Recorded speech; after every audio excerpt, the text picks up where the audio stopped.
ఆంధ్రప్రదేశ్లో ఇటీవల జరిగిన ఎన్నికల్లో టీడీపీ, జనసేన, బీజేపీ కూటమి ఘన విజయం సాధించింది. గెలవరు, వాళ్ళకి గెలుపంటే తెలీదు అనే వాళ్ళు ముక్కు మీద వేలేసుకున్నారు.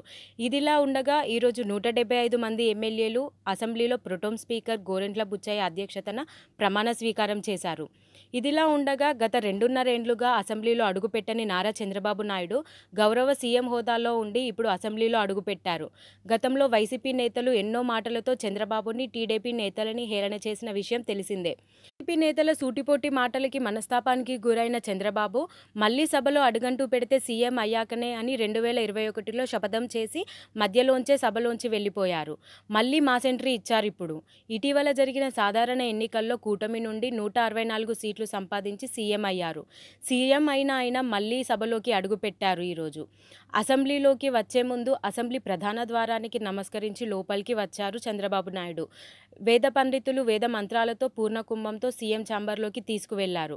అనంతరం చంద్రబాబు అక్కడి నుండి నేరుగా సభలోకి అడుగుపెట్టారు.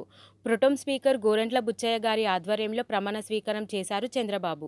గతంలో ఇది గౌరవ సభ కాదు. గౌరవ సభగా మారినాకనే మళ్లీ అసెంబ్లీలోకి అడుగు పెడతా అని చెప్పిన చంద్రబాబు మాటలని నిరూపించుకున్నారు.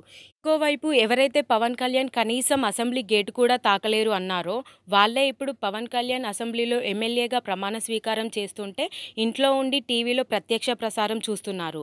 మరోవైపు పులివెందుల నుండి ఎమ్మెల్యేగా గెలిచిన మాజీ సీఎం జగన్ ఇప్పుడు ఎమ్మెల్యేగా బాధని దిగమింగుకుంటూ ప్రమాణ స్వీకారం చేశారు.